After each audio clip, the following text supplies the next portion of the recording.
Good morning, everybody. Welcome. This is the Friday, December 11th meeting of the Westwood School Building Committee. I'm going to start with a roll call attendance. So why don't I do that? Ken Aries. Here. Brian Baer. Here. Allison Borchers. Didn't see her yet.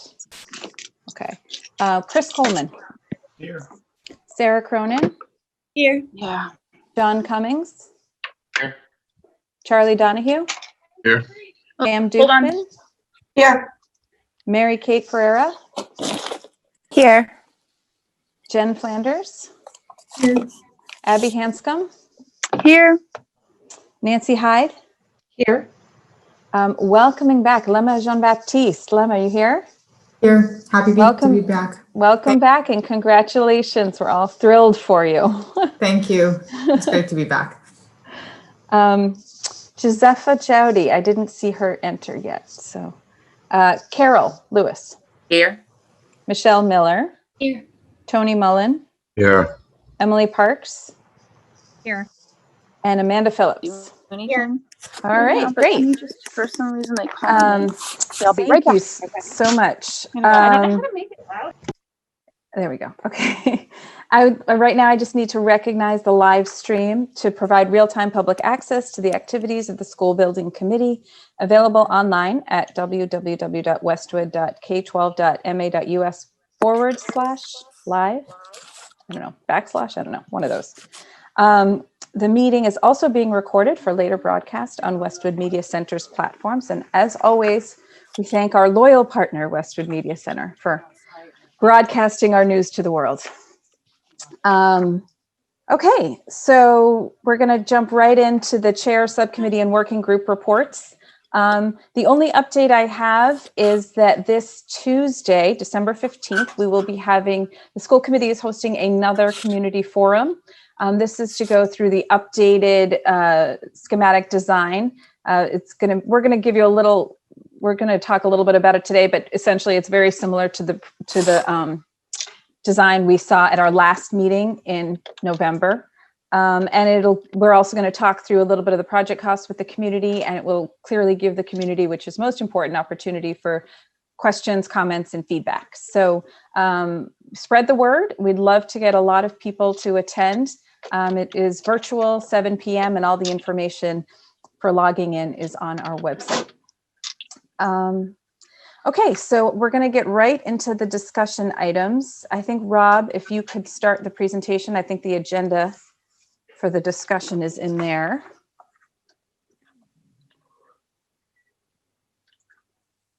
Ready to see that? Yeah. So there we go. Okay. All right, so the agenda today, we're going to talk about the upcoming schedule. We did have some changes to it, so we want to talk to you guys about that. And after that, we're going to go through, as I mentioned, the schematic design update, very brief update, not too many changes. And then we're going to get into the cost estimates. And apologies for the late delivery of the packet this morning, but Doran, Whittier, and Compass were up against the gun last night trying to get this ready. We did get the numbers come in, and so we're going to go through those. And finally, Tim is going to give us a brief primer on the construction delivery methods. Basically, how we're going to hire the contractor for the position. There's two options, and as you'll see, we are sort of being steered in one direction as opposed to the other. So that will be toward the end. So first, I wanted to talk about the current schedule versus the proposed schedule. So as you know, the current schedule, we have today's meeting where we're going through costs on the 11th. On the 14th, the school committee, FinCom, and select board have a joint meeting where the school committee will be presenting an update on the project to select board and FinCom. On the 15th, we have the community presentation. Then next Friday, we were scheduled to have a vote on the schematic design submission to MSBA with the budget. That, as I had mentioned, I think last month, we were going to take this coming week to, look at the budget, ask questions, sort of raise any issues, and then vote on it next week. And I'll explain how that's changed. And then on the 29th, the design team was going to submit the schematic design package to the MSBA.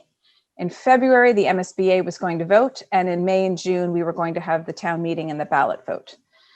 So in the past month, this whole current schedule was sort of set in place prior to the COVID pandemic, when we thought that we could have maybe a special town meeting in March just for the school project, when we could do those kinds of things. And we thought, therefore, we needed to have the February board meeting vote from the MSBA, because we need that number in hand when we go to town meeting. Clearly, you know, we've been in a lot of discussions with the select board and with town administration, and clearly we can't do this special meeting. And I think we've mentioned that in previous meetings. And so that's why we're looking at the May, June. And what we've realized is that because of that, we actually don't need to go to the MSBA until April, till their April board meeting. And so that actually pushes out the schedule for our design team and for this group by a month or so, which gives us more time to really look at the costs and do a deeper dive into them, and also just really be able to do a more thorough analysis of the costs, and also really fine tune the schematic design. So what we're proposing as a revised schedule is for today, have this cost discussion. And the way we're going to talk about them is we're going to present the costs, and then there's a whole sort of bunch of discussion items around cost that the SBC needs to make decisions on. We've grouped those into categories, and we're going to ask committees, the Aesthetic Design Committee, we're going to ask the educators to weigh in. And so we're going to do that for about a month and really kind of understand what these alternatives mean. And then we're proposing to, because of the holiday, really to push our January 8th meeting to January 22nd. So that gives these groups time to meet and to really sort of form recommendations and give their thoughts and opinions on these alternate to cost to the project. And then come back January 22nd, where we have a very robust discussion about each item with the recommendations of these committees. Then that will then, on February 5th, we would then take the vote. Again, we're giving some time between the discussion and the vote to hammer out any last minute questions and to really kind of understand the issues. We would have a February 5th vote at on the schematic design submission with this budget that we've just gone through. And then on February 24th, the design team would submit the schematic design package to the MSBA. We would then be on the April MSBA board meeting agenda, and again back for the May, June 2021 town meeting and ballot vote.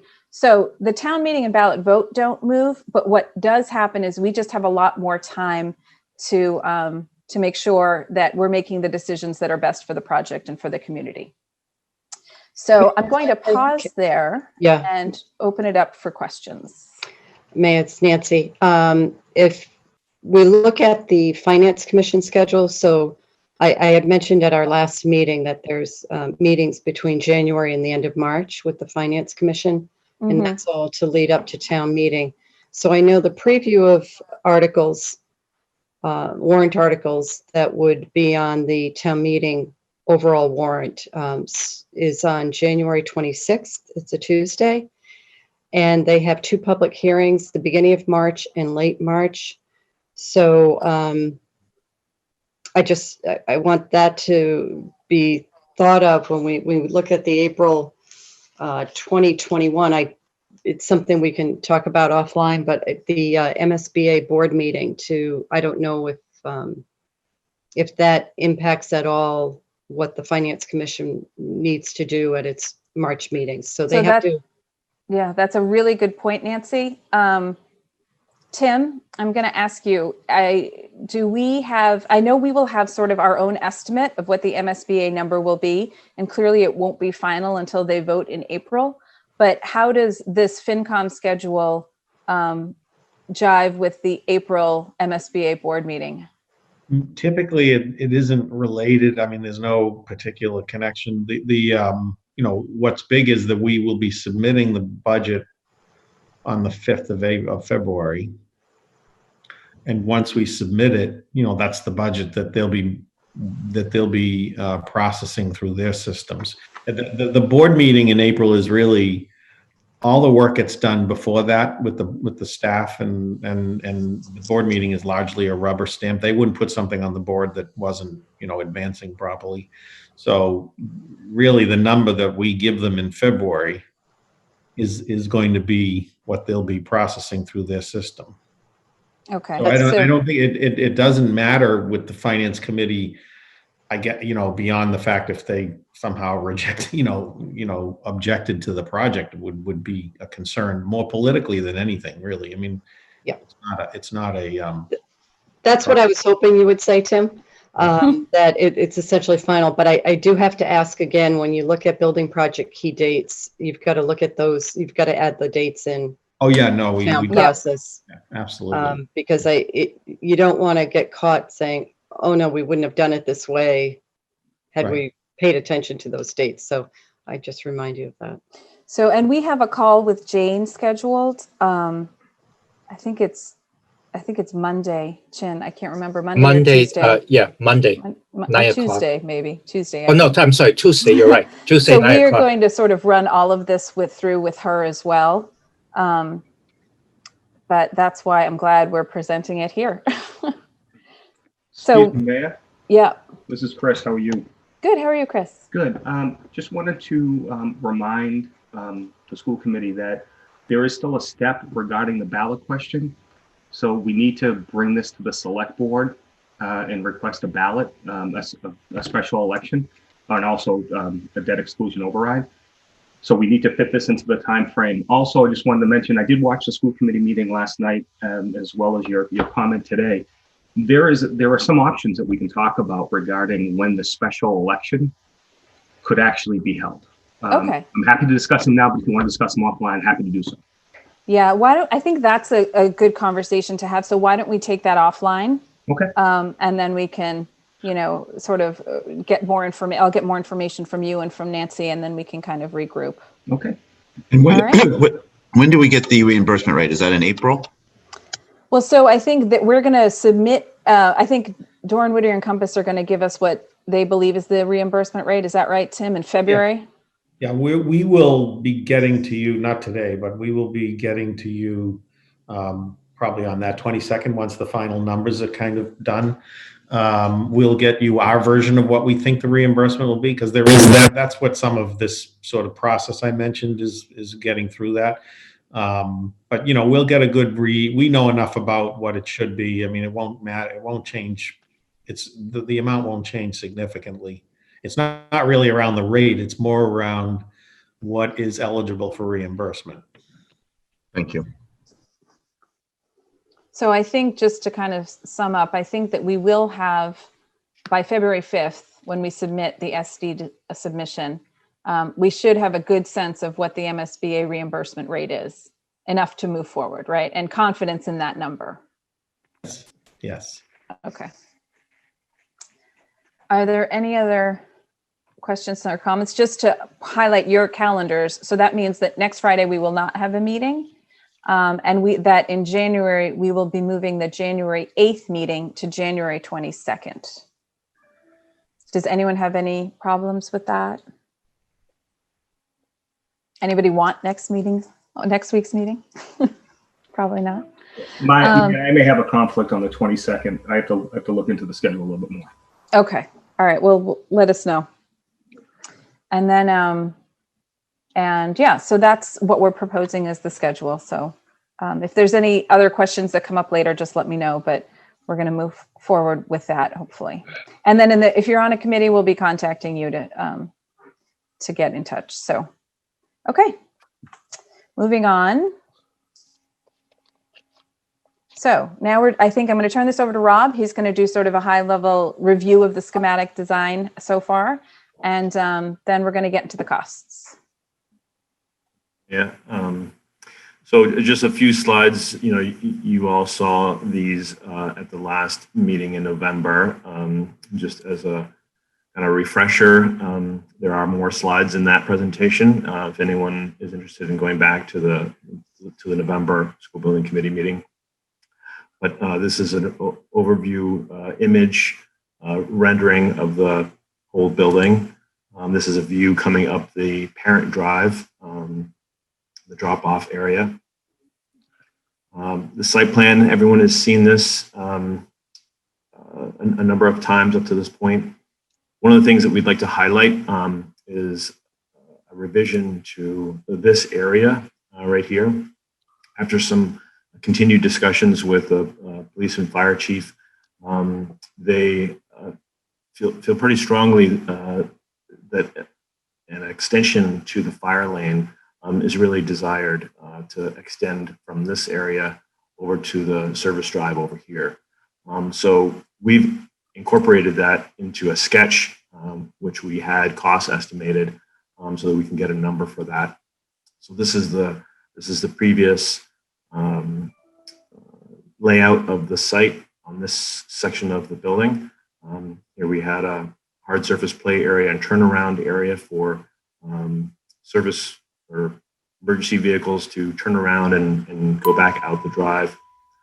This was the play area over here, the cafeteria. And then this is the proposed. So we've shifted this play area a little bit to accommodate the continuation of this access road leading out to the service drive. And, you know, they felt pretty strongly in an emergency type situation.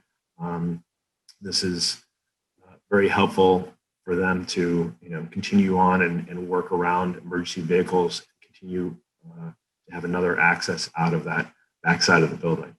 So again, we priced that up, and that's included in the cost estimates that we'll be showing today. So just is it an actual road then? That, I mean, I'm trying to understand the hard surface, what that is. Yeah, it's an asphalt paved surface. But it can be used for play. So, you know, hopscotch and other, you know, peaceful playground type elements can be incorporated into that hard surface. Exactly where this is yet to be determined. We may end up putting it over here. We didn't really want to get into, you know, a big discussion on the layout of this right now. We really just wanted to show it to you to indicate, you know, that we did price this up. We'll continue to have discussions in design development with the school district as to, you know, exactly how this gets detailed out and the location of the play areas and so forth. But Thank you. we wanted to incorporate this to get a number. Hey, Tony, another way to look at it is that this is a play surface that is also an emergency access. So it'll be gated at each end and it'll be pedestrian only 99.9% of the time. And I'll add that Chief Deckers said that the way at least it's laid out on the prior slide is what you all had been talking about. And I think as you go forward and refine it, be sure to keep him in the loop, because I think you're onto the right solution here. Yep, absolutely. So just giving a little overview of some terminology as we move into this next phase. So up to this point, the numbers that you guys have all seen are the project cost. The $88.1 million figure is the overall project cost. And so what we're going to be talking a little bit more about today is the construction cost. So the construction cost is the cost associated with the construction of the site and the building. This is the number that we would expect the bids to come in at. So we'll put together our drawings and specifications, you know, over the next year, issue that out to bid and get numbers. So the numbers that we're showing you today are cost estimates. So that's the difference between you know, the bids and the cost estimates. Cost estimates are done by our professional cost estimators, obtaining information in the real market and the construction market conditions. They'll reach out to contractors on recent projects to have an understanding of what the costs are for the different materials and methods. And so they'll use that in putting their cost estimates together. Just going back to this, so the construction cost, again, is just, you know, anything that's built into the infrastructure of the building. It's like, so if you flipped the building upside down, for example. If there's anything that shakes out, that falls under this soft cost number. So loose furniture, computers, AV equipment, and so forth. All of those things go into a soft cost. Anything that's solid with the building or the site falls into this construction cost. Other costs that are associated with the project fall into the soft cost category as well. So consultant costs, permitting, owner contingencies, and so on. And then you sum both of those numbers up together, and you end up with a project cost. And this is the number that's presented to the public for authorization to bond. So at the votes, you would see this overall project cost number. And that was the $88.1 million target figure that we've been aiming for. Another term we'll be looking at talking about today is alternates. An alternate is typically an item that's desired to be included in the project. If the bids come in favorable, they get included. You can make a decision on bid day and say, okay, yes, it looks like the bids came in good. We're going to go ahead and take that alternate, include that into the project. And maybe there's some items that you decide on bid day, okay, we're not going to take that right now. Maybe that's something we consider,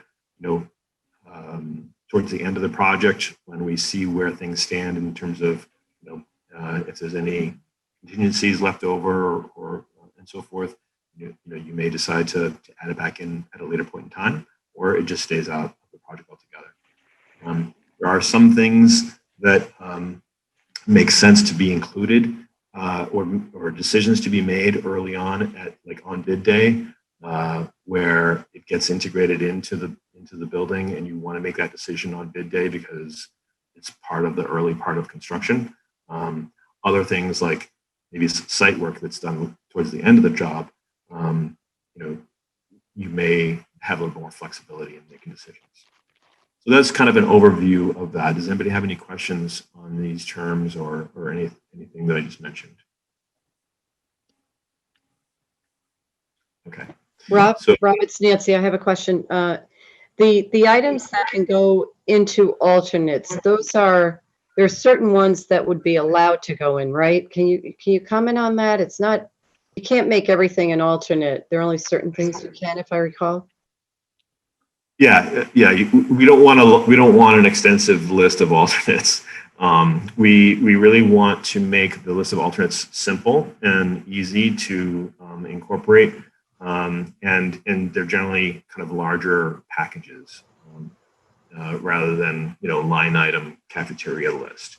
So we might expect up to maybe 3 or 4 alternates on a project. Ideally, you don't want too many more than that because then it gets overly complicated for everybody. And so ideally.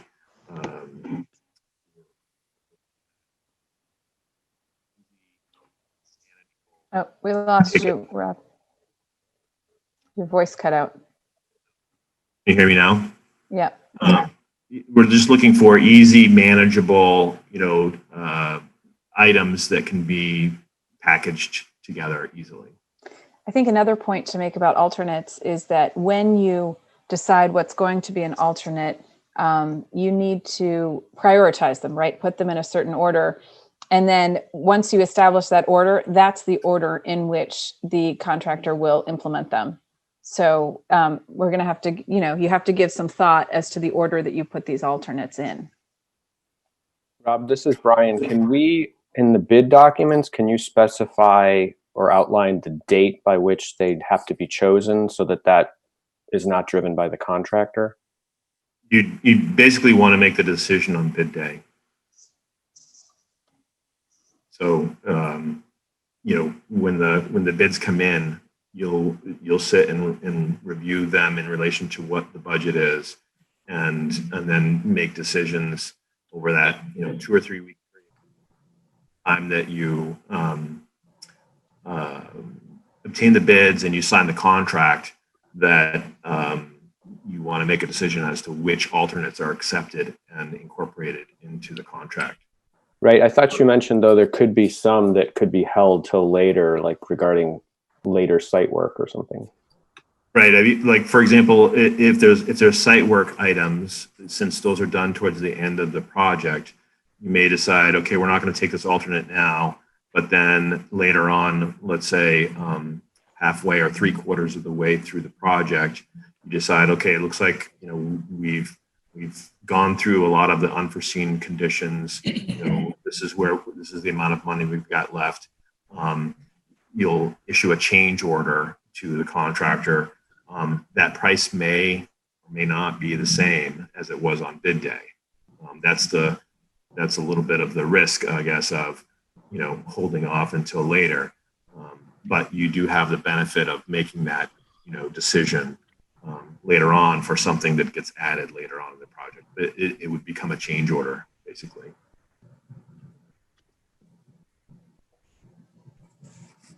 I don't know if that clarifies that, or if there's any other questions. Yeah, that's kind of the point I was getting to for everyone. Just if the alternates aren't chosen on bid day, the price could change, and that could be problematic for the overall budget. I would say Brian's hit the nail on the head. It's almost always going to go up because you're further along in the project. The alternates are submitted to us under competition, so you know we generally get a pretty solid price. If you consider alternates kind of like you're buying a Japanese car, they have packages of options, and that's how we'll do that. We'll package them together, what makes sense. But the prioritization is important. If you have package 1, 2, and 3, you have to take 1 first in its entirety. Then you can look at 2. So we'll do a lot of work in terms of getting the priority of how we want those alternates. And, you know, if we can afford them up front, we will definitely put them in the contract. And if we can't, we understand that the price we saw in the alternate for a certain task is likely to go up if we decide to add it by change order. So. Yep. Anything else you want to talk about on this before I move on?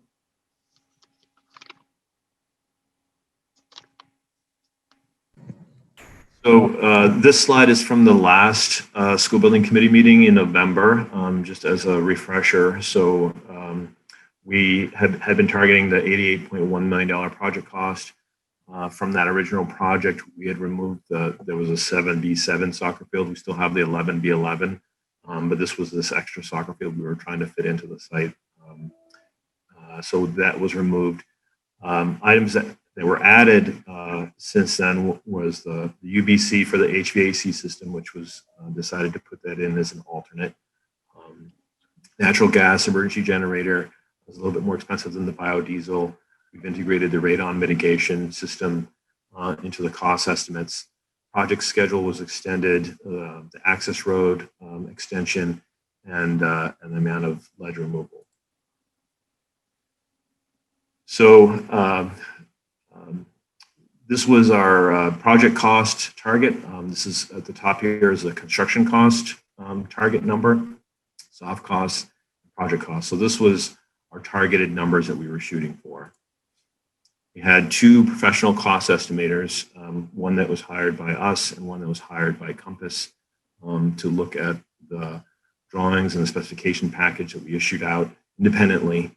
Both of those cost estimators came back with their cost estimates, and we had a full day-long, you know, marathon session of reviewing each of the 2 cost estimates with Compass, going back and forth with the cost estimators, line item by line item, evaluating each, and then went through a process of, you know, reconciling them so that both cost estimators were comfortable with the final number that they both agreed upon as the cost estimate for the package that was issued.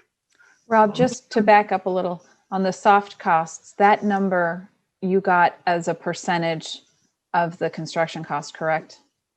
Right. These were just budget numbers that weren't, you know, right. But that was sort of the estimate, and I think we're going to be using that. What is it, like around 25%?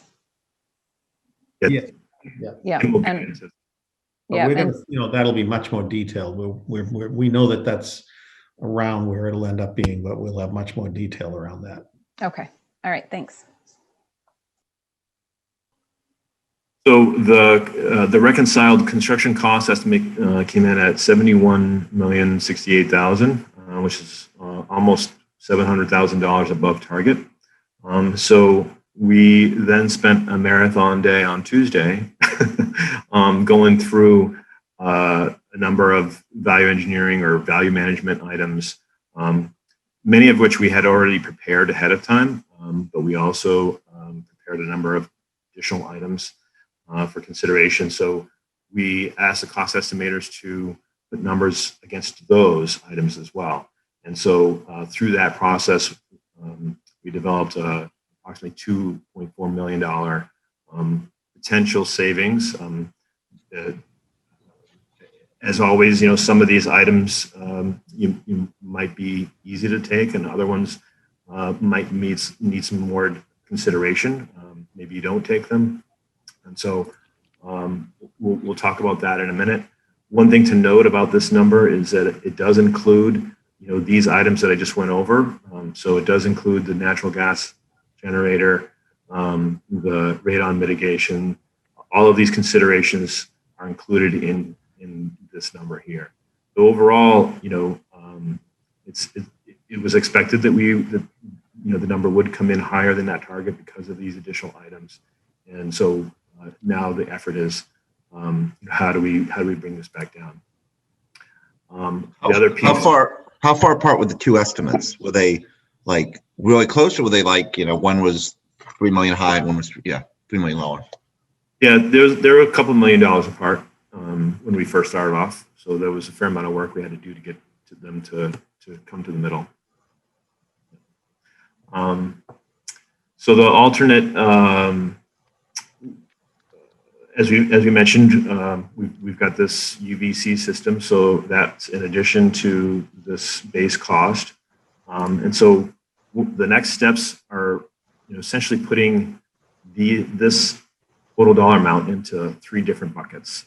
So we've got some assignments for you guys. The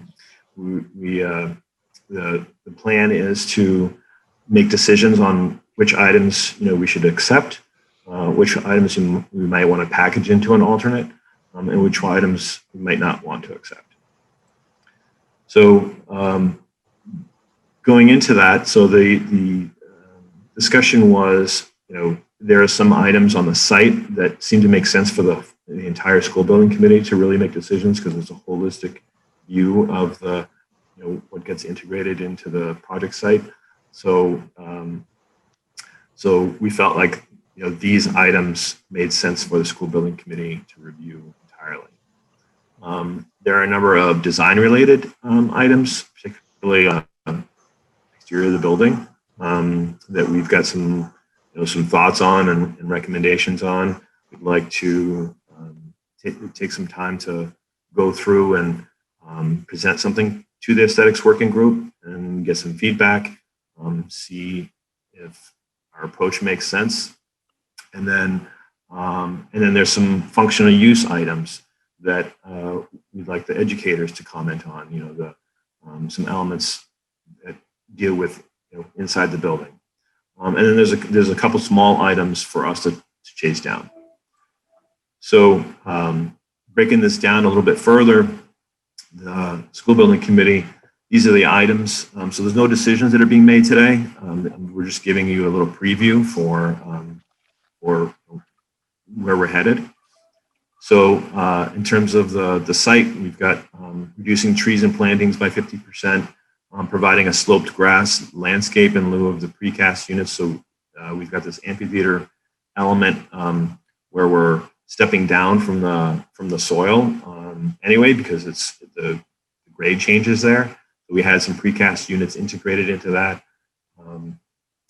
Eliminating the planter beds and curbs at the entry plaza, reducing the quantity of granite curbing and certain locations. Maybe it might make sense to use precast concrete to save some money.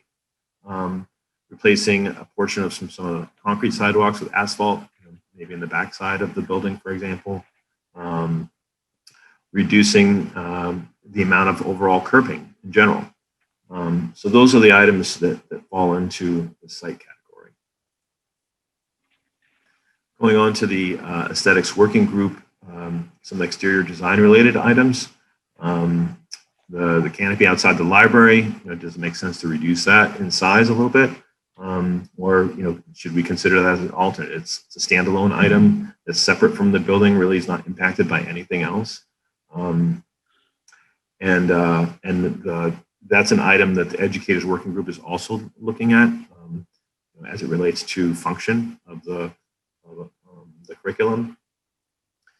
Changing the rain screen system to terracotta shingles, there is a savings associated with that. We did review that briefly during the aesthetics working group. We'll be looking at that again with some different colors and proposing something. Entry walkway canopy, does it make sense to simplify or reduce the size of that? Removing or modifying some of the sunshades, horizontal elements on the different facades, changing the field stone to brick, or changing the curtain wall to a storefront system. So those are elements that we'll discuss and review in more detail at a later date. And then going into the interior, there are a couple more items for the aesthetics working group. We've got some wood trim at the media center and cafeteria. Does it make sense to change that to aluminum? And then using using painted concrete block at the stairways instead of the polished ground face. And there's some pros and cons to that. Moving on to the educators working group. So that canopy outside the library, as I mentioned, we have some sliding glass doors at the extended learning areas that are functional in terms of being able to extend the classroom space into the extended learning area, particularly allowing for kind of a freer flow of students. Does it make sense to have that be a fixed borrowed light, or maybe there are other options to consider? Changing from 100% air conditioning to dehumidification with AC only in specific spaces. So this is something that we had initially proposed way back, and then the building committee decided to move ahead with full AC. This is the time to reconsider that as a substantial cost savings. We don't have numbers for that yet, so that's TBD. We would have to go back to our engineers and ask them to re-engineer the systems and provide a little bit more detail for the cost estimators in order to have an understanding of where that number is. But it was definitely in the six figures, so it's a big number potentially, and so that's does it make sense to reconsider that? And then finally, the last two items, we've got a review with the town plumbing inspector on this external grease trap, whether that's needed. Right now it's in the project, but because it's a warming kitchen, we're looking to see if we can eliminate the need for that, since it's not really expected to have significant frying and that sort of thing. And then eliminating the lightning protection.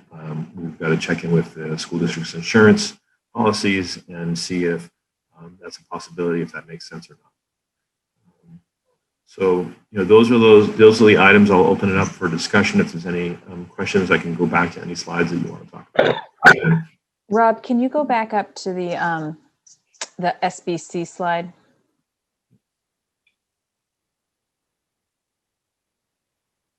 Yeah.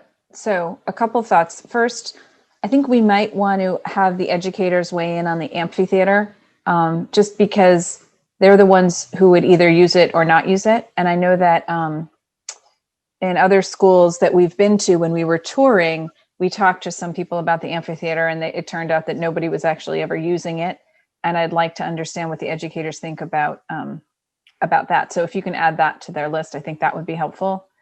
The other thing is that this is a long list for the school building to commit to really discuss in detail about on the 22nd, given how much other stuff we have to discuss. And I know that what might make sense is to have a site working group that can talk about these in an offline at a separate meeting. and then come back on the 22nd with its sort of thoughts. I don't know. What do people think about that?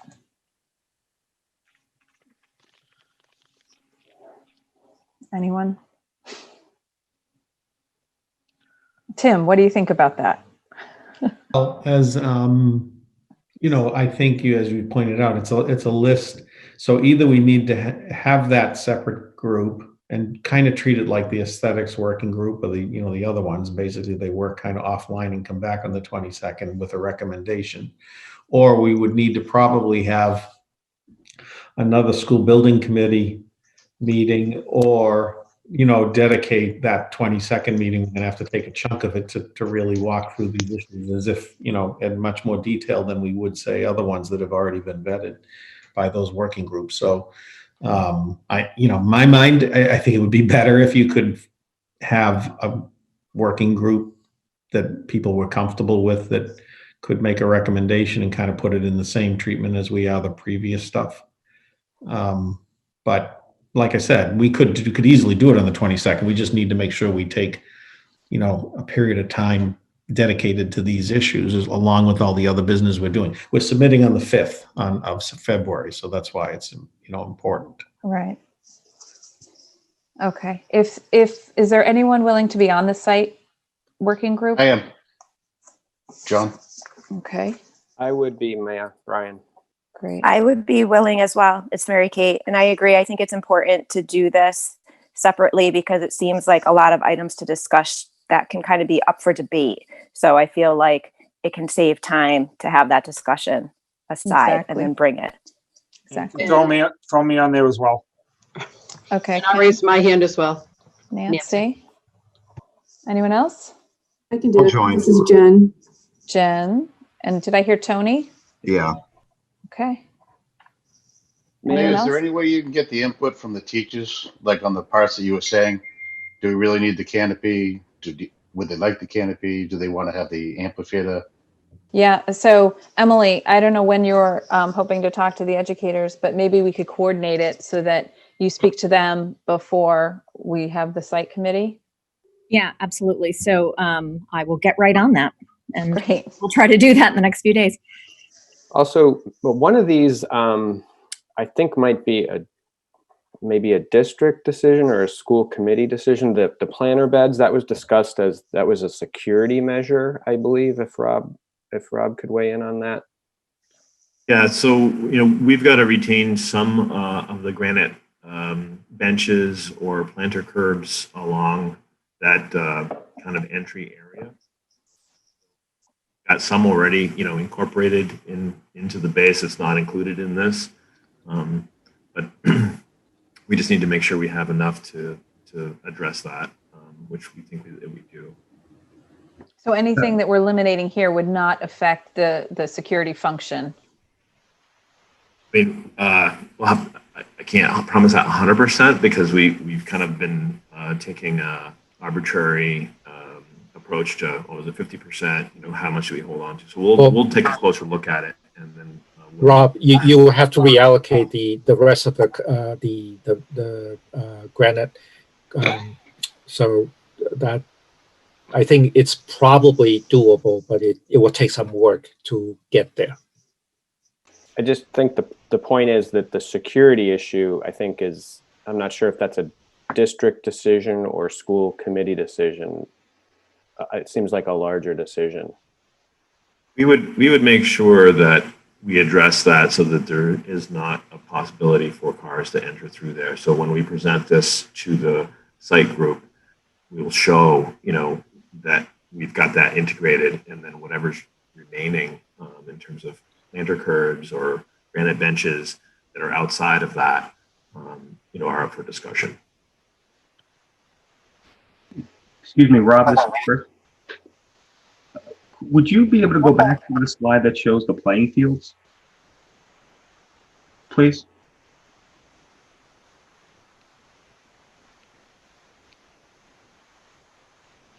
Oh, okay. So, and I saw it on the narrative. I'm just curious, why is the 7v7 field being removed? That Oh, was a decision. Sorry, Rob. I think the SBC made that decision, Chris, a few meetings ago, because it was sort of seen, it was an additional cost that I think the SBC, and correct me if I'm wrong, Rob, but I think we discussed this at an SBC meeting. You did, yeah. We were a little bit overly ambitious that we thought it could actually fit down in this lower section. Once we got in the actual measured drawings and started laying out the roadway and so forth, so we realized that 7v7 soccer field would not be able to fit down in this area, which means it would end up, getting put back up here into the woods. And the concern was the amount of site development costs that would be associated with flattening out a space for a soccer field up there, as well as, again, the additional development costs of continuing to go into the woods and really limiting the development of that as much as possible, considering the feedback that we've gotten from the public as well, trying to limit the number of trees that we remove. Oh, I'm sorry, I just don't remember that. Could you just refresh me on what meeting that was that was voted on? We'd have to go back and look. I don't remember. Does anyone remember? Summer. Yeah, we can, Chris, we can go back and look and and send you the minutes. All right, appreciate that. Thank you.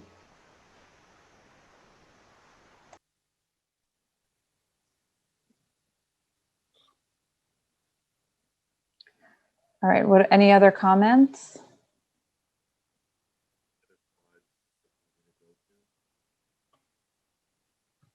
Nope. Anyone? May I just clarifying our terminology? So accept in this case means accept the reduction. Yes. We want to keep something we do not accept. Yes. Right? Okay. Exactly. Exactly. And make an alternate means, do what we did with the UV system. Right. Which is say, if we have the money, we'll keep it.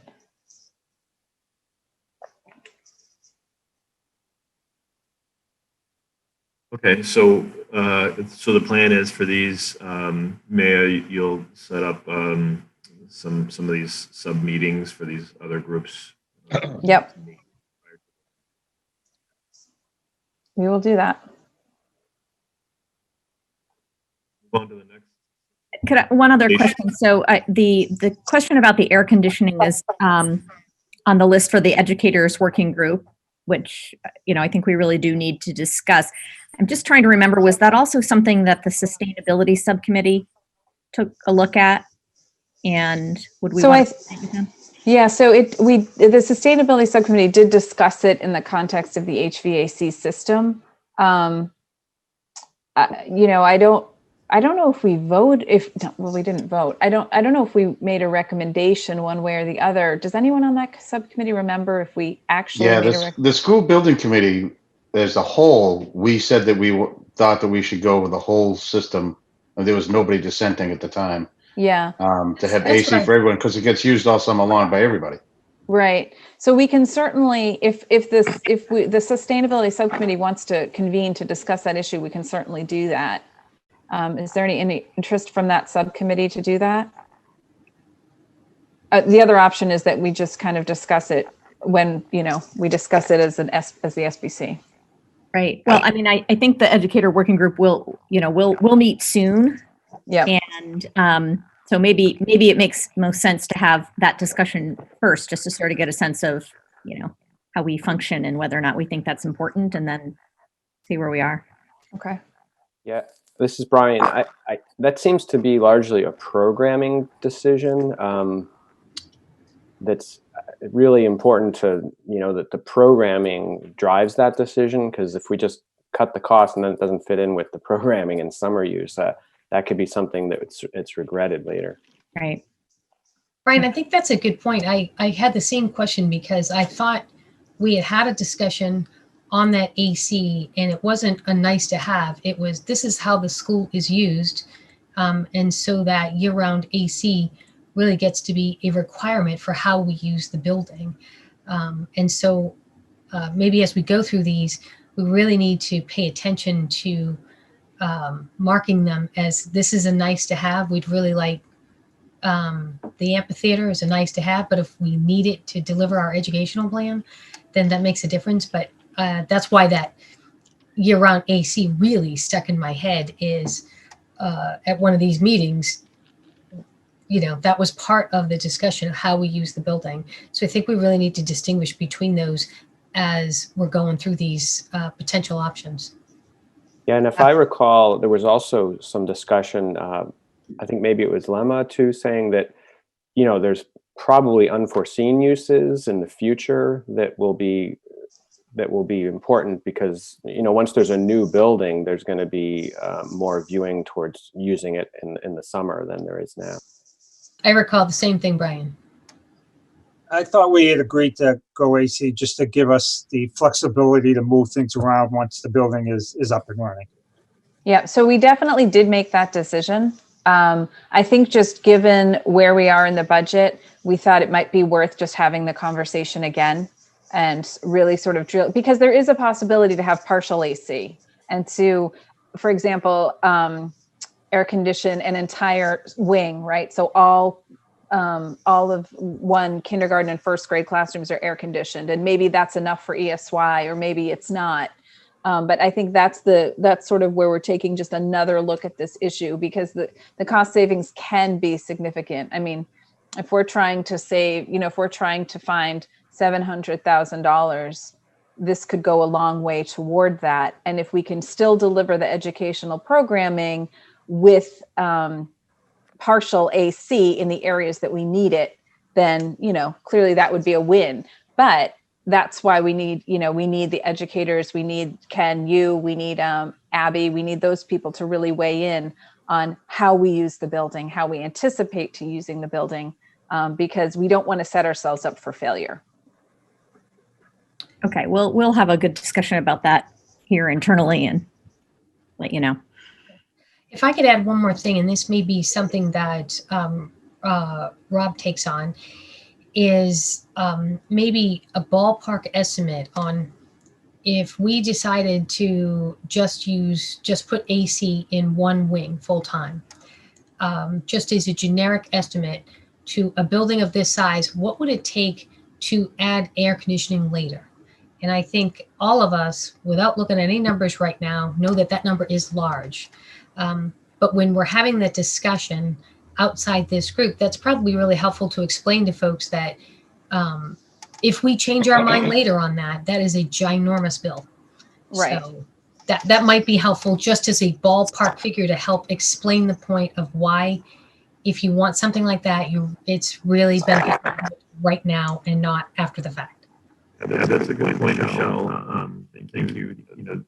This is one of those decisions that really, once you make it, it's done. There's well associated with that. Rob, your sound is off again. You sound like Darth Vader a little bit. Yeah, maybe headset. Yeah, and while he's doing that, I think on the flip side is that I think we also should look at what the benefit of the dehumidification system that still will be in there would be. Because the choice isn't AC or no AC. The choice is AC or, partial AC with dehumidification in the rest of the building. And so that makes a big difference. And from what I understand, it's really on a really, really, really hot day is when you would notice the difference between the two rooms. And it's important to distinguish, to really understand what that difference is between the two rooms. A room that's got full AC and a room that's got dehumidification.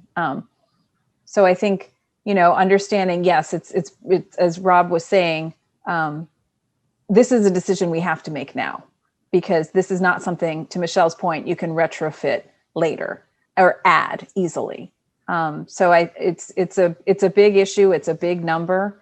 And I think that it's worth, a lot of discussion. It's one of those things that You're still, Rob, sorry, you're still, I don't know what's going on. I don't understand. Yeah, I don't know. One thing that might be helpful in terms of thinking about the impact of that is if there are kind of recent projects where they've gone the dehumidification route. I mean, it can't be too recent because it would need to be a place that had usage during the summertime, but I'd love to talk to people in a school where they have an approximate system like that so that we could get a sense of its capacity. This is Chen, that we can definitely provide that information, and I will provide that, I guess, go to Emily and so starting point in the sense of the sort of having Emily or Ken contacting the corresponding person in the other district, and the operational person might be the best way to get the information. They are personally, I know couple school district that couple buildings, more than couple, a handful of buildings that has the system for 8 or 9 years by now. So that there's a history that we can give you that information for. I just want to add one thing. I know Emily mentioned it already, that the district administration would be discussing this. I want to make sure Abby is definitely involved, because my concern about AC really is primarily about our special education students and where we would need that so that they can fully utilize the entire space or all resources in the building. So discussing it with Abby would be critical. Happy to have that conversation. I just want to add one last thing on that AC that was brought up. This issue was discussed at a building, an MSBA sponsored story of a building session on last Friday. And it was about Marlboro Elementary School. Oh, and you guys can hear me. Yep. And there's a strong sort of people, a group of, it was certainly brought up at that meeting as a group of people who believe that the difference is really not that significant between the two. It's only a few degrees, and because you don't have the humidity, it makes functionally a big difference. So I do think that a notion of talking to people that have experienced it and finding out how, what they're feeling in the summer when they used it for program is important, because it's not a question of not doing something. It's a question of how significantly different is the temp is the feeling in the building in a hot day with that dehumidification, because that's a major cost driver. So I guess I have a question.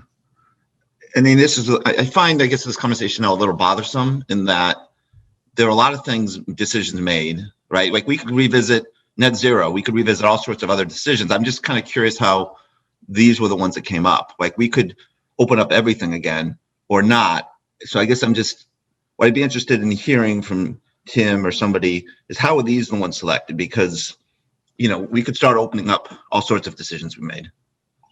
Well, the AC one is a little different. That one definitely is being reopened more. The other stuff was really just as an effort to give all the rest of the decisions that sort of being placed on you were to give you options to get us on budget, not to just say we need to cut $700,000. Here's what we think you should cut, or something like that. So basically, it gives people the option to go, more into it. Essentially, their stuff, I think you'll see that Doran Whittier has communicated to the committee, and that's why we're asking for these groups to take another evaluation of them. I think on the AC, that's choice that you guys you don't need to revisit it. It just that there was a feeling that I think in general that if we can, put as many options to get the number down, we should do that, and this is the last chance to do it, pretty much. But obviously it's going to be the committee's call on whether they want to move forward.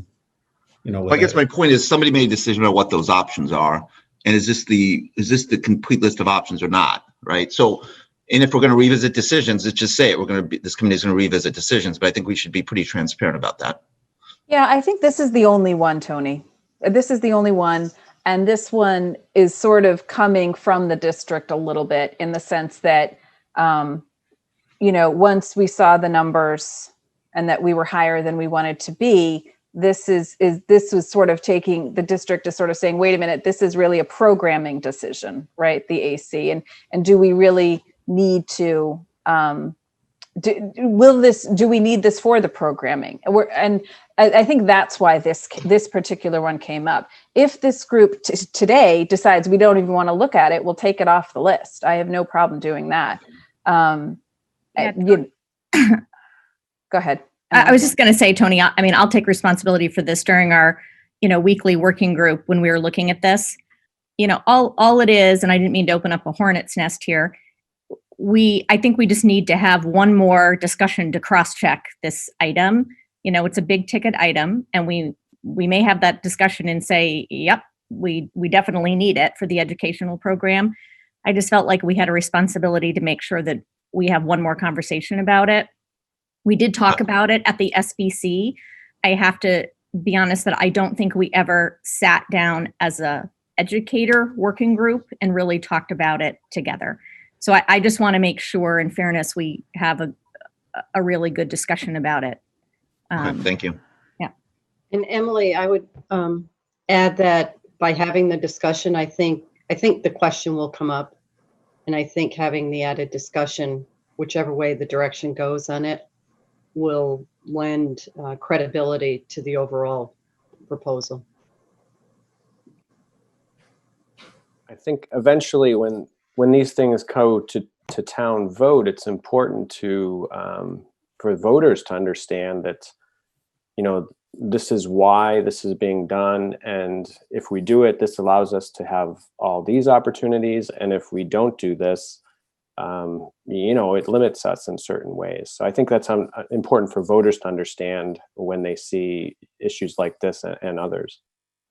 Yeah, and building on Brian's point, one of the things that we heard at the community forums early on in the process was, how are you going to balance, a brand new school with the budget, right? Meaning, let's not make this we're going to build a great building. And the most important thing is to deliver the educational programming in the best manner possible. But this is one of 4 elementary schools. And I think we need to keep that in mind.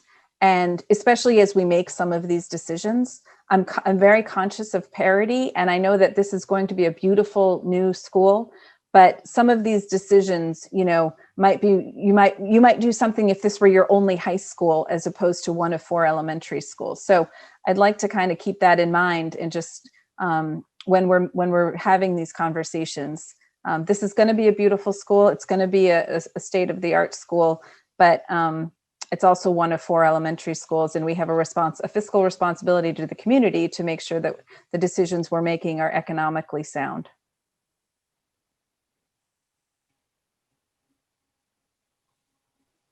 Mayor, can I just ask a quick question regarding curb removal? Sure. Would there be safety implications with that relating to our walkers? Rob, you want to take that? Yeah, can you hear me better now? No, you can't. Don, can you take it? Or Chin? Go ahead, Don. I'm sorry, can you repeat the question? Okay, I'll take it. This is what Dawn Whittier is looking at is that this will only be in the at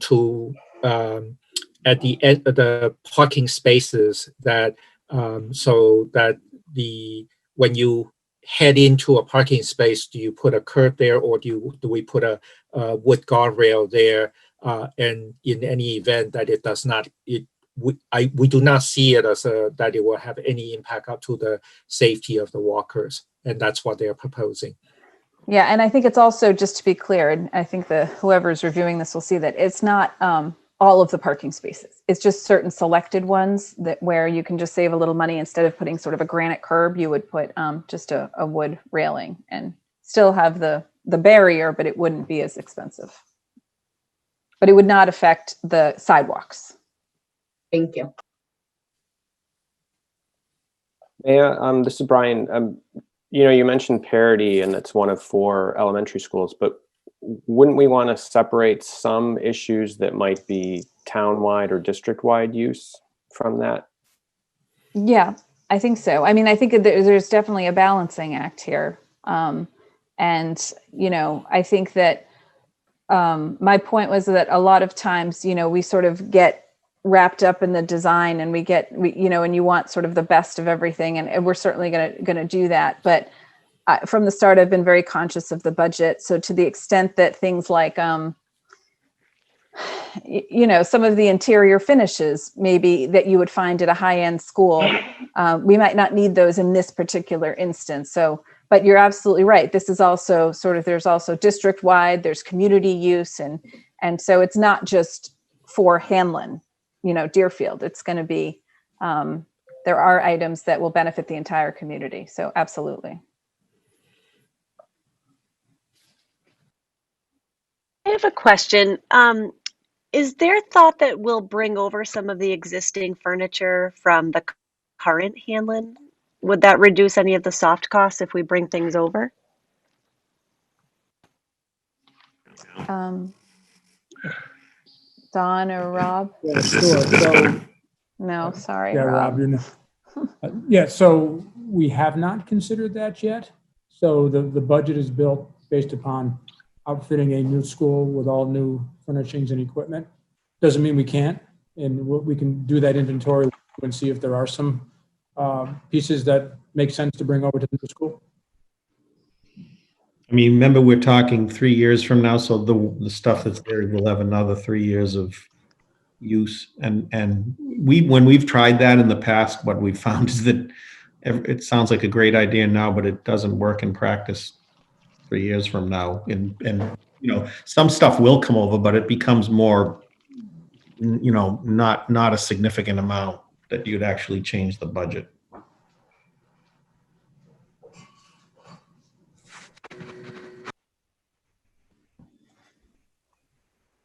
All right. Anything else on this?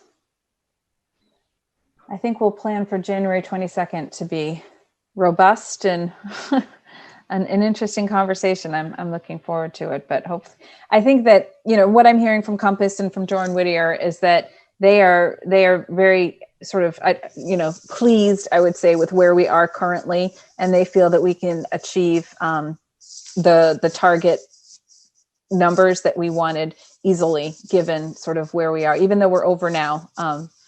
Tim, is that right? Would you say that's? Yeah, I think that's a great summary. Yep. Yep. Okay.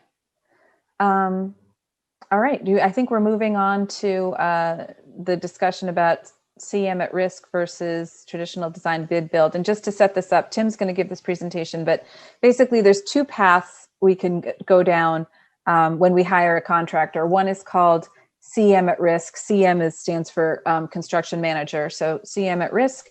And the other one is called design bid build. They're two different models, and they both have pros and cons. And with that, I'm turning it over to Tim. Okay, thank you, Maya. So, and I'm going to move through it quickly because you'll see we do have a cost implication we have to consider with these. And the reason why we're bringing it up now, or it's why it's timely, is because we need to tell the MSBA as part of that February submission whether we intend to use CM at risk. It was added 15 years ago as an option for towns to use. Westwood's only, as far as I know, has only used design bid build. So that's why we're bringing it up now. It is something we have to affirmatively sort of state to the MSBA. So for kind of a background, when we looked at this project originally, and including when we did some of the early pricing around it and budgeting, it looked like a traditional project that, you would build the new school behind the old school, take down the old school and develop fields and parking. That's kind of a standard modus operandi for new schools. What we found and what makes it more compelling to talk about CM at risk, because that was simple enough that we felt comfortable design bid build, is that it has some complexity around it with issues like the sustainability and the ledge removal, and it kind of begins to make it look like CM at risk would be certainly something we'd want to consider anyways. So the big difference between them, as you can see on this list of services, is that In CM at risk, there's design phase services. So you hire a CM, they help you work through constructability challenges, and they own some accountability for that in terms of making the documents better and more implementable. They start before the design is, you can start the project before the design is completed, so you can let out what's called early bid packages, and it allows you to get a head start on some things. It allows you to time things, like, you can easily time ledge removal for the summer, for instance. And we could still try options around that with the other one, but it makes it much more easier with CM. It's a qualification-based selection, so there is a list of construction managers that don't necessarily bid projects because they pride themselves on providing some of these services. And so you have the ability not just to take the lowest. In fact, it's not really a price selection process. There is an element to price, but it's primarily a qualification-based selection.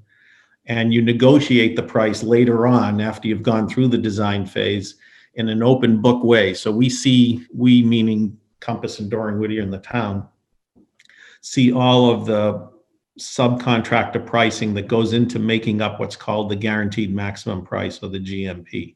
And you pay only the costs of the CM up plus the agreed upon fee, which is usually a fairly small percentage, up to that GMP. So as opposed to design bid build, and I think what most people are familiar with, you don't just get one bid and then manage a contractor through the course of construction to one lump sum payment. It's a much more accounting based system with CM at risk. Tends to be obviously more collaborative with some of those benefits that you see in that list. Next slide, please. So really the kind of the key difference is that when you hire a CM, you're hiring a professional service that builds buildings, and you know some of the names that you might be familiar with: Turner, Gilbane, Suffolk, Consigli. Those are CMs typically in the marketplace. Whereas with design bid build, you are purchasing the building in accordance with the detailed plans and specs. So that means that if it isn't shown on the plans and specs, within reason, you don't own it and you pay a change order for it. So that's kind of the big difference. It's one is kind of more commoditized and the other one is more of a professional service. Next slide. So kind of the tipping point. And I think if you look at the tipping point is sort of finding projects that are sufficiently simple that the initial cost savings with design bid build outweigh the value added services provided through construction management at risk. And the Inspector General did a report on some CM at risk and essentially reinforced that by saying, it's appropriate for more complex projects, and finding that complexity is kind of as I say, the tipping point of whether you make that decision. Next slide, please. So as I mentioned, the pros on the Hanlon School project for CM at risk is we do have significant ledge removal.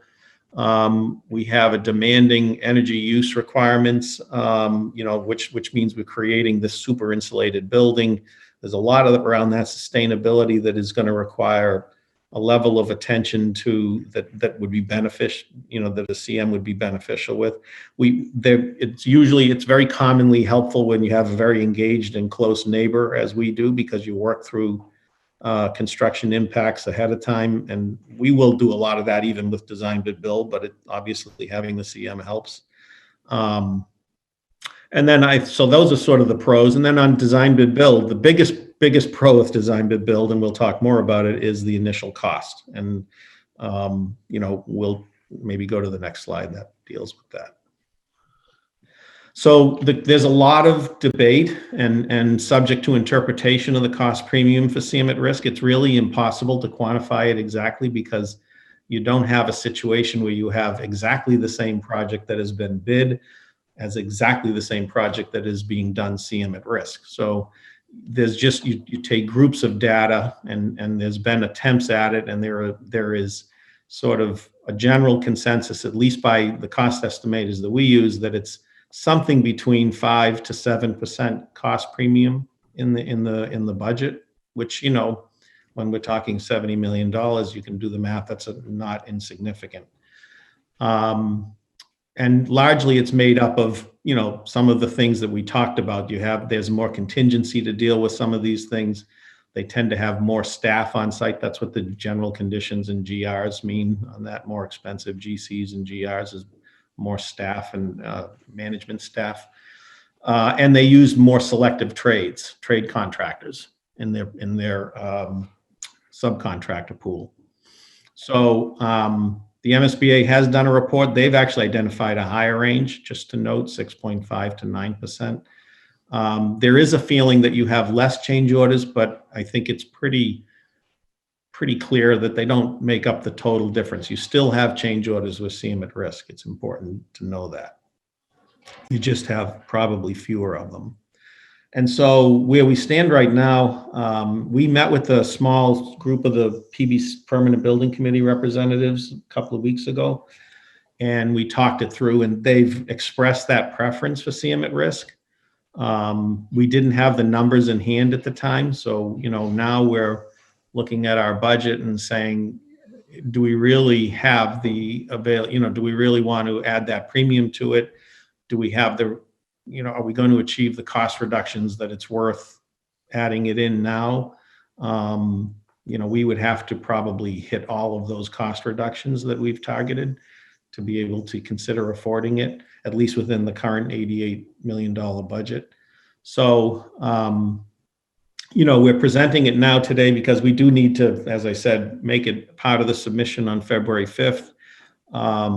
I think really it would be, from our standpoint, and I think I speak for Dora and Whittier, but if they want to chime in, they should feel free. This is a close call. This isn't an obvious CM at risk project, and it's not an obvious design bid build project. It's one of those ones that has a judgment to it. And so, if we could afford it, I think it would be the decision we'd like to go with.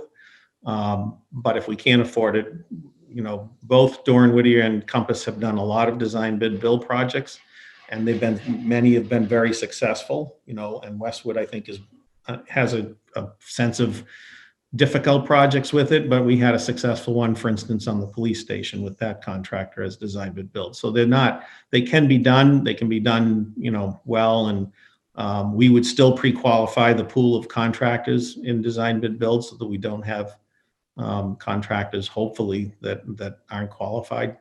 And so that's kind of where we stand with that. So with that, I'll take any questions. And I will just jump in and say that everything that Tim has said, we wholeheartedly agree with, and we're comfortable with either direction. Tim, is there any support from the MSBA with the delta, the higher CM costs? So if we went over the project costs that higher than the project costs that we submitted, do they participate at all, or are they a non-participant? So the MSBA has, it doesn't change their level of participation. So I can tell you we're already over, and we've talked about this, we're over all the caps that they basically put into a project. So we would be that much further over. They don't really have if the town decides to move in CM at risk, they'll be okay with that. It's our decision. It's going to be, but it's going to be the town's going to pay that premium. Yeah. They used to offer an incentive to help offset it, but they've stopped doing that in the last couple of years. So if I may, I'm on the PVC, and the last few projects we had were the police station, the fire station, the library, the build out at the middle school, and the high school. Everybody knows about the high school. That was the lowest bidder. There's nothing you can do because you have to take the lowest just bidder. to get my charger because my computer. Oh yeah. So Tim's group at Compass, they actually vetted out. So when we did the library, I think they vetted out 125 people that didn't get picked.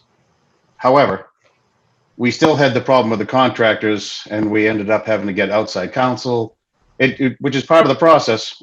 But being able to pick the best contractor for the job is what you'd like to do, but that's not the process. The process is you have to pick the lowest bid that's gone through the vetting process. The police station, smooth as silk. They went wonderfully.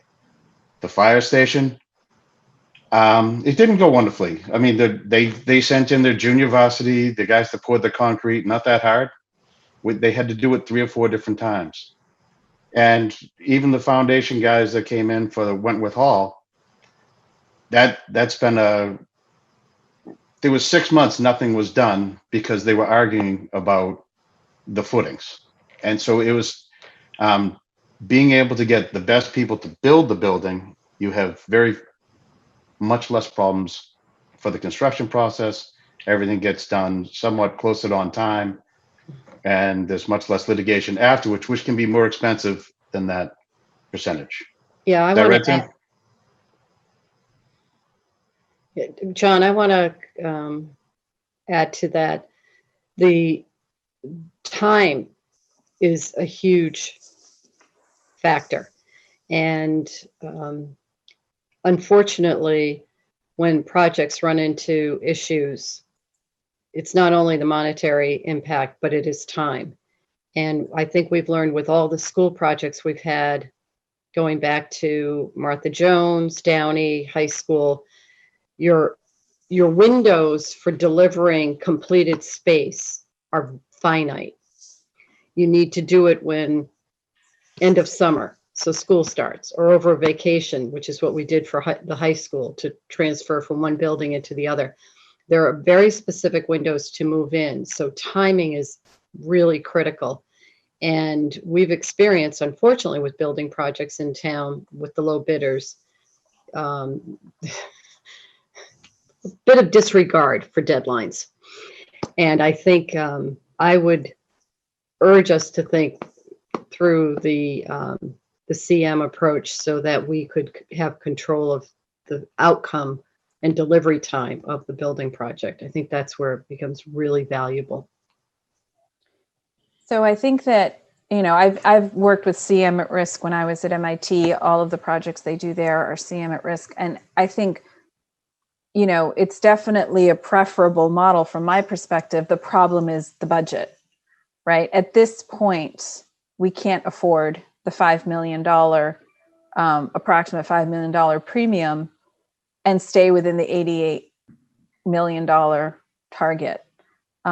We would have to, you know, we would have to do some serious value engineering. And I don't know if, does anyone, Chin or Tim or anyone, does anyone know what number construction costs we need to get to afford the CM at risk? Have we done that math? Because that would be a helpful number to have. Well, to stay within the 88 million, it's still the same construction cost. Is that what, I'm not sure what you mean. No, I'm trying to, what's the construction number that we would need to have in order to stay within 88 million and afford the CM at risk premium? Meaning, is it 67 million? Yeah, it's probably, I mean, that's a judgment. I mean, in essence, in my opinion, I would say that we would want to find 3.5 million off of that 70. The 70 or the 71? The 70, no, the budget, the 70.7. So I would say we want to have a construction cost of what, 67. So 67.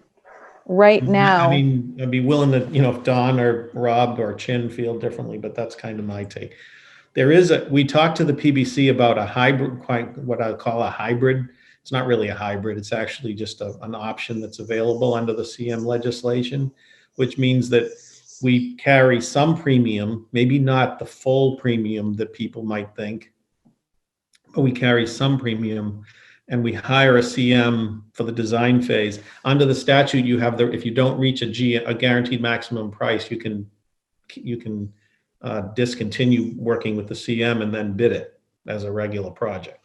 So, you know, it's unrealistic to think you're going to get it for the same number doing that, but we do want the CMs to be some of that premium comes from is they're not in competition for a chunk of money, and so they tend to be very conservative in their budgeting. So we want to encourage them to be very aggressive and around their budgeting.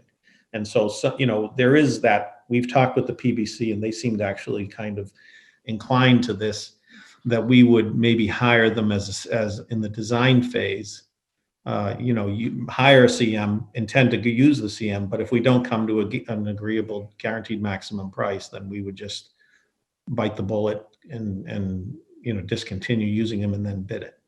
So I guess I'm with Maya. I'm a little confused because we just went through this whole conversation around how we had to cut the budget and cut 700,000.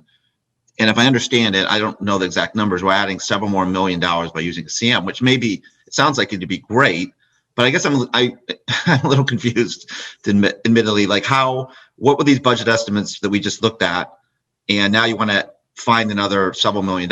It sounds like. So it's hard for me to make an informed decision here without understanding that.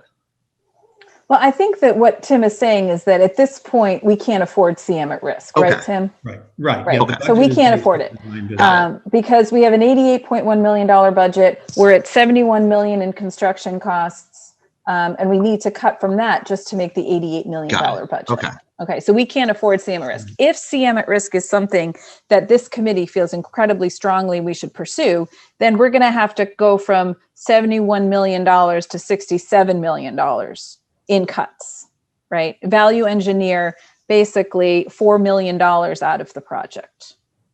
So if that's something that this committee wants to do, we can certainly say to Doran Whittier, not only, we need to do a lot more than what you just presented. And I think that would probably reopen a lot more than what we've looked at, right? Or we say, okay, design, bid, build is what we're going to do here, and trust, that Doran Whittier have the plans and specs strong enough to carry us through, right? Because for design, bid, build, honestly, it comes down to the plans and specs. That's what you give, that's what you own, that's the strength of your argument. If it's on the plans and specs, you win. If it's not, the contractor wins if there's ever a dispute. So I think I'm simplifying it a lot, but that's, it really comes down to the strength of your plans and specs. So if we do design, bid, build, we can pre-approve, right, Tim? We can pre-approve contractors. Qualified contractors. And we can rely on the strength of the plans and specs and, hope that we get a police station project process as opposed to a library project process. If we don't want to chance that, then we have to do significant cuts, which is fine. We can certainly do that. I think, I don't know if we need to make this, well, we probably do need to make this decision today, right, Tim? Or at least have a direction. Yeah, I think we'd like to hear what people's feeling is. We don't need to make the decision today, but obviously, if we were going to go CM at risk, it means that we certainly at a minimum probably need to achieve all the savings that Rob laid out, including probably the AC savings, and probably look at seeing if there are some other available options. So yeah, we'd like to get some feeling for direction. Yeah. I feel like the whole team here, the committee, the architects, everyone would be going backwards on a lot of the progress we've made. And I wonder, was there any consideration of the CM at risk approach from the beginning of this project to build this into the budget? Seems like a strange thing to add now. Well, like I mentioned, we did, our initial take was that this was going to be a fairly, when it was just a concept, that this was going to be kind of similar to a lot of other school projects that are done design, bid, build. It's gotten, as we've developed it, more, I think, a little complex. But I think Don and Rob and Chin and I all have said the same thing, that if the committee, Westwood is a little unique, and Nancy and some of the others have mentioned, and John, some of the experience that's happened.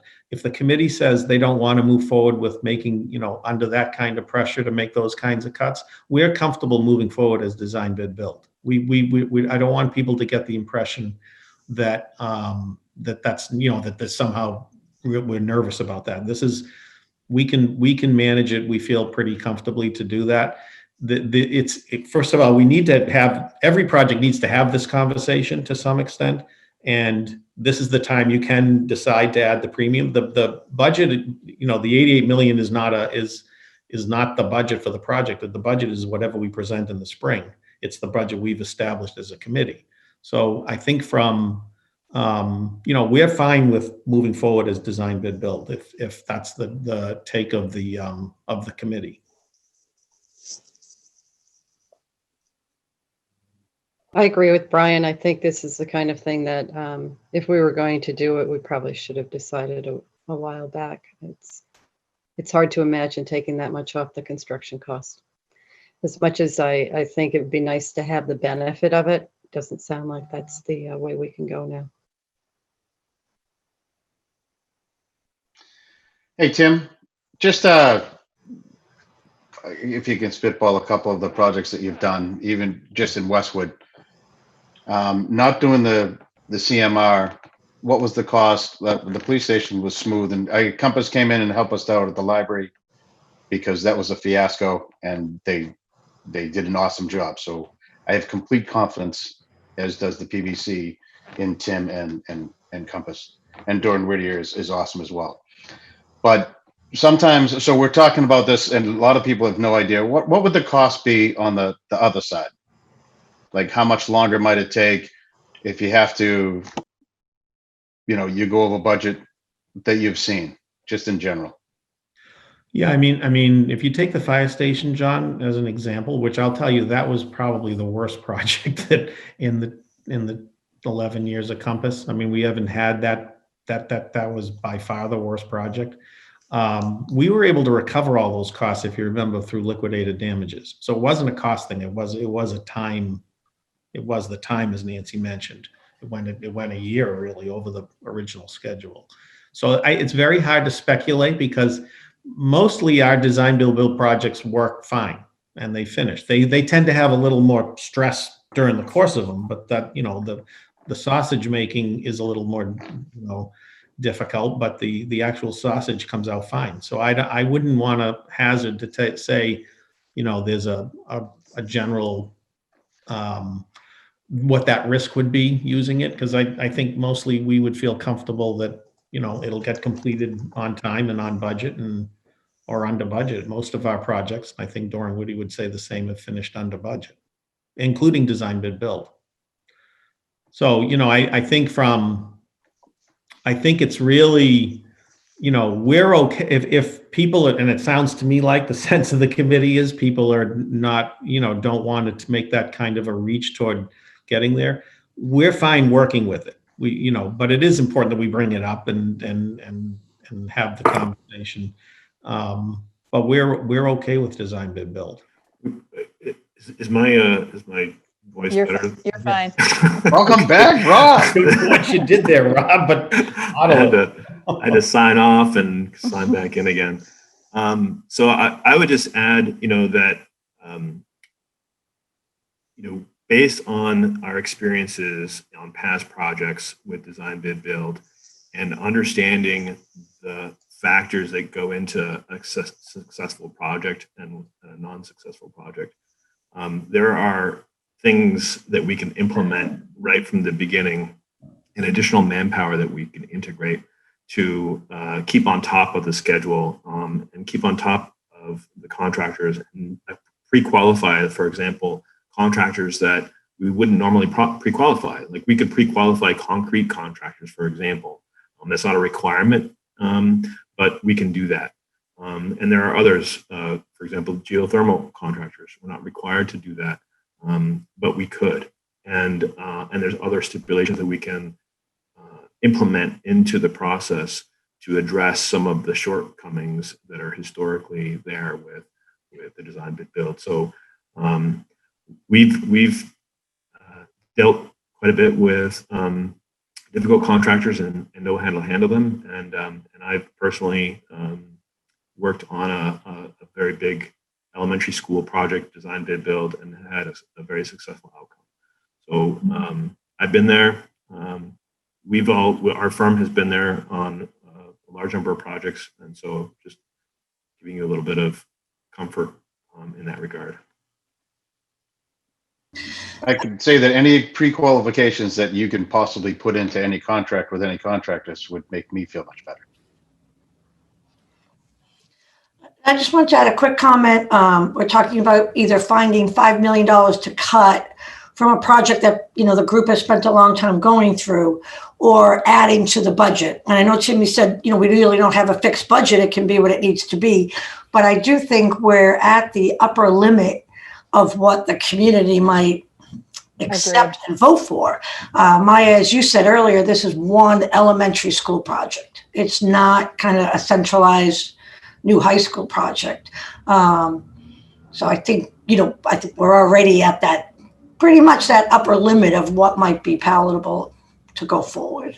I agree, Pam. And I think that, you know, I think that I have confidence in Compass. I have confidence in Doran Whittier. And I mean, a ton of projects that are designed, bid, build. You know, this isn't something, I just think that cutting $5 million from this project at this point is going to make us do things that we don't necessarily want to do. And I think that, you know, it would have been nice, and maybe, you know, lesson learned, maybe we build in a buffer for CM at risk in future projects.